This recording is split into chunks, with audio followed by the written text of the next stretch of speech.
Today, I am really pleased to have with me Stu Jay Raj, who is a person that in the polyglotosphere, somebody that I've been following for it's certainly more than 10 years. I don't know how many years.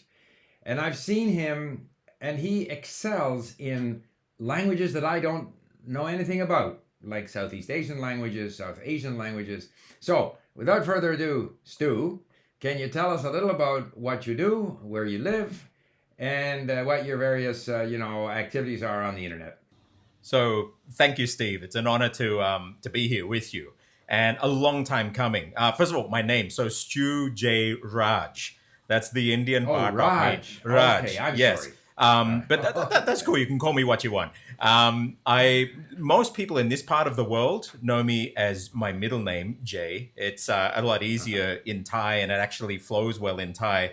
The other thing is Stuart sounds like Satchawat Kachawat, which sounds like cockroach, which is also a pimp in Thai. So my name in this part of the world, everyone knows me as Jay, everyone else Stu, and very few as Raj. And my Chinese name, Wang Huaile. So Okay. depends what you want to call. So All yeah, right.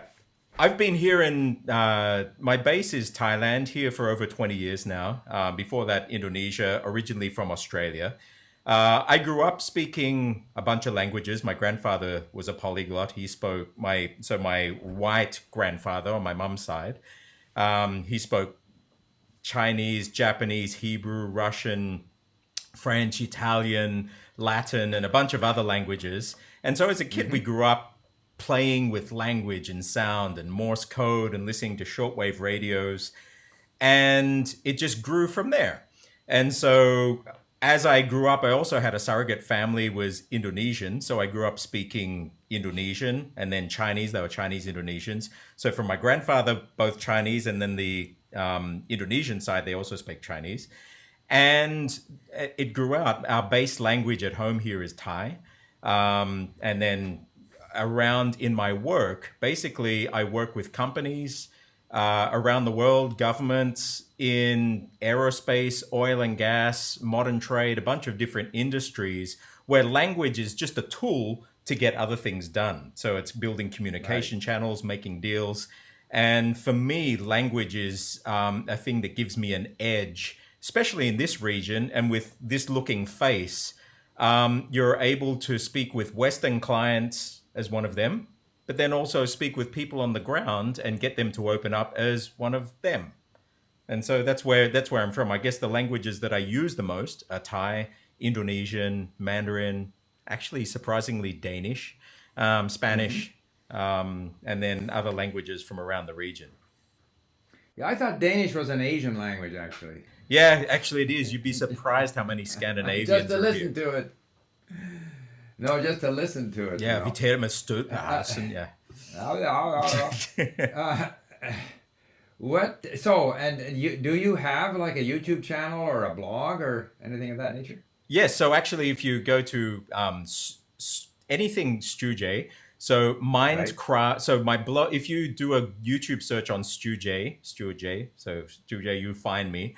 Otherwise, go to Mindcraft, that's with a K, so Mindkraft.me. Mm-hmm.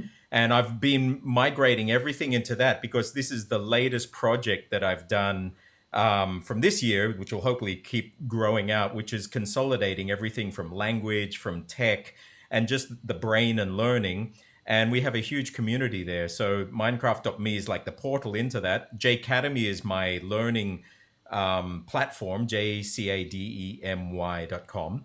But Mm-hmm. they sort of host the content of Minecraft and other stuff. And then we have a great Very Discord good. server. But it's all Minecraft.me would be a first port of call. Hmm. So we'll leave that information with links in the description box. Now, first question is, which languages, in fact, do you speak? Um, as you know, there's a big gradient. The languages that I speak regularly and that let's start with the languages that I facilitate training and do work in and do business in regularly. Indonesian, Malay, of course, Thai, Lao, and anything, I guess, from these Thai gradient of languages. Um, Chinese, so Mandarin, Cantonese, to when I'm in Hong Kong, I'll use Cantonese quite a bit, but my Mandarin is much more stronger than my Cantonese. Then we go down to like Vietnamese, Burmese. We're talking about this part of the world. Vietnamese, Burmese. I will use them when I need to go down and speak to people and get things done. However, say my Vietnamese and Burmese wouldn't be at the level where I'd facilitate full classes yet. Possibly soon, but not yet. Then I also actually use Spanish a lot. During my university years, I shifted my Italian, which my grandfather used to speak with me, into Spanish. And I also play jazz. So I played with a bunch of Latino musicians as well for many years in university and dated a Chilean woman for 4 years. So that got my Spanish up to par. Danish, of course, and Swedish and Norwegian. I'll put those in there when I'm in Sweden and Norway. Why the Scandinavian language? At school, there was surprisingly a big community of exchange students, both of my friends who would go and live in Scandinavian countries and Scandinavian students that came and went to our school. And so there were a bunch of us that just spoke Scandinavian languages together. And so I got the bug. And so as a young kid, I actually then took it off my bat to go in. And I think I've told this story in other places, but basically I looked up Scandinavian surnames in the then white pages and yellow pages for Scandinavian restaurants. I tracked out where in Sydney they were, and I went door knocking, and I found a Scandinavian community. And it just happened that Danish was the predominant one there, where I found, and I really just immersed myself in Danish and ended up in book clubs and everything as a young kid, to the point that I actually got quite fluent back then into my teenagerdom with Danish. You know, if anybody wants to get a Danish experience, they should look up the Seaside Hotel in Netflix. Oh, really? It's a series. It's phenomenal, all in Danish. It's a lot of fun. Just a lot of fun. The Seaside Hotel. I think I put or a the clip Beach out. Hotel. I can't remember what it's called, but something like that. I think I put a clip out recently where I spoke Danish, but if I were to do it all again, knowing what I know now and having traveled through also Norway and Sweden, I think I would have learned Norwegian first.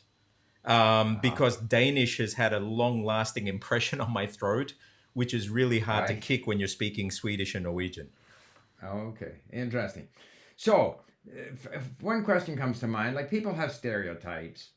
It's not unusual to see an Asian-looking person speak Aussie English with an Aussie accent, or American English, or even Scottish, or whatever. That's just a given. But when you see someone who doesn't look Thai or Laotian or Vietnamese, even Chinese, like, what do you think is more difficult for say a European language native speaker to learn those languages that seem exotic to us, or is it easier for those people to learn what is probably to them a more exotic language, English or French or Spanish? Which way is it easier? I think it's expected in the West that anyone going there will learn the language if they're living in the country. Mm-hmm. Over here, you get what's called these expat bubbles, I guess, and which, what's the difference between expat and an immigrant? But these expat bubbles where people live 20, 30 years without having to speak a word of the local language. So this becomes a norm. Right.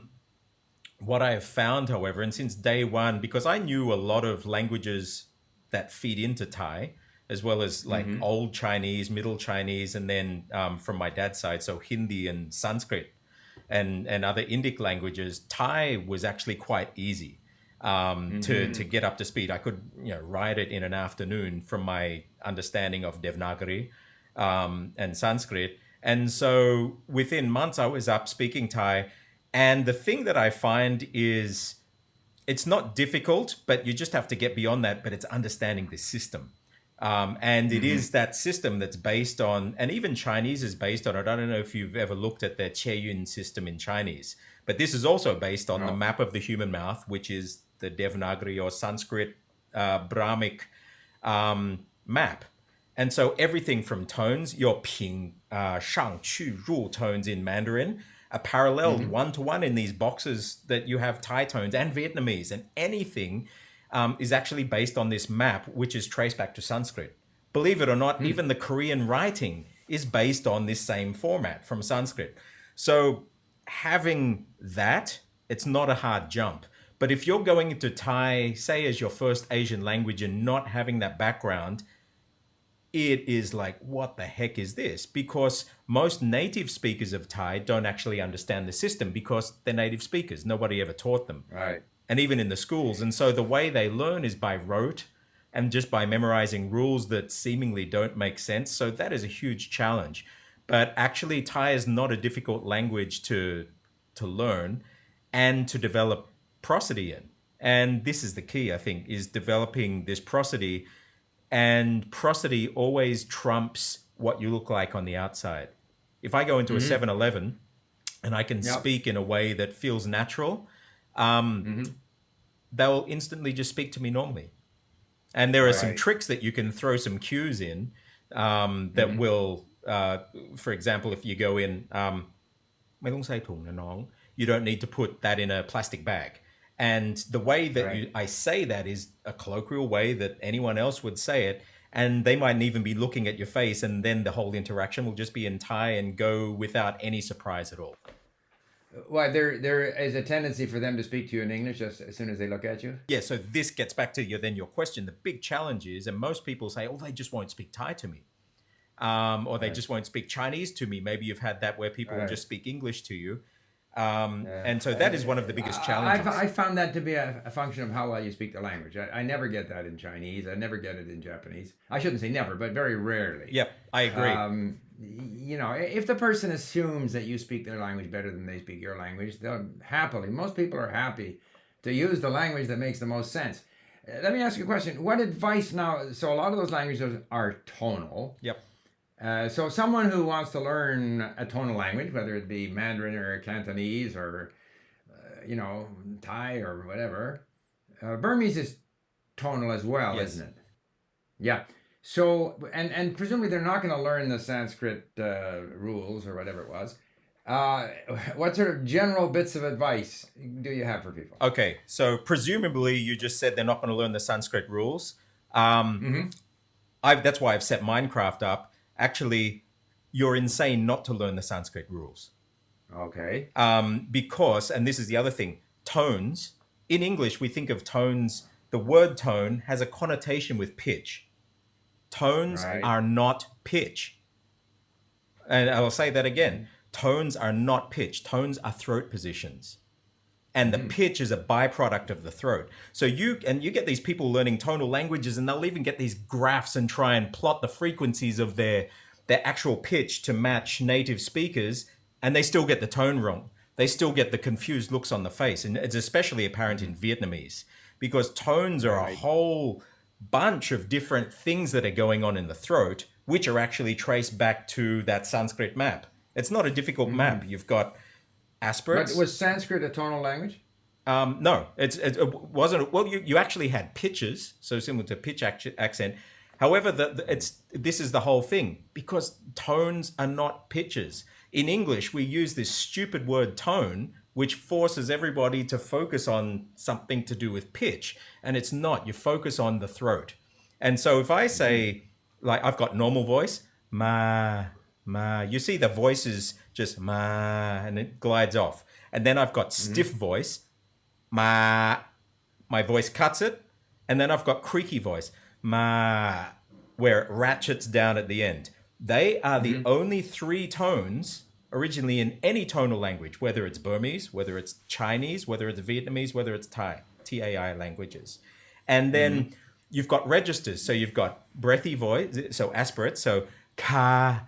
You've got voices where the glottis is closed in the beginning, ga, and then you've got voiced, ga.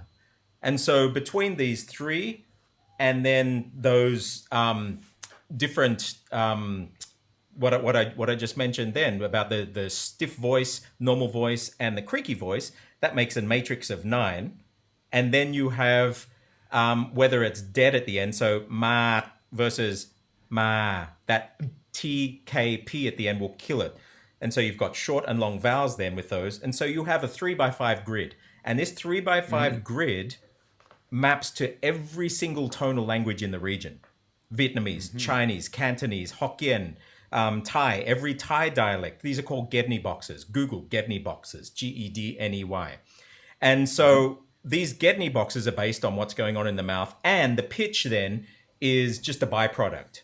But you don't have to get the actual pitch contours exact, because actually the pitches change depending what's around them. But getting the throat right, so you would know in Chinese, if you've got two number 3 tones, so 很好, 很好. So number 3 tone is learnt as hao by learners of Chinese. And so they will try and pronounce that hao perfectly every time they see a number 3 tone, but it's not. 很好. So the throat is actually closing up and pulling it up, which is where the rising tone originally came from. The shang was the throat closing with a glottal stop at the end. And hao is because you're getting this glottal stop not having to finish all the way because it's at that bottom arc of the third tone. 很好. And so Chinese learners will go in and learn all of these rules, how these all clip together. But if you just memorize this grid and get the throat actions correct, you'll find that all of this tone sandhi and all of these rules based around tones actually just come out in the wash. And you'll sound very natural. And so this is what I do. I actually teach people, whether they're learning Sanskrit or not, how to actually read the map. Because, and then if you read Chinese, you'll understand the Che Yun system, which is based on the Sanskrit system. The Gedney boxes are based on the Sanskrit system. And believe it or not, even non-tonal languages like Khmer.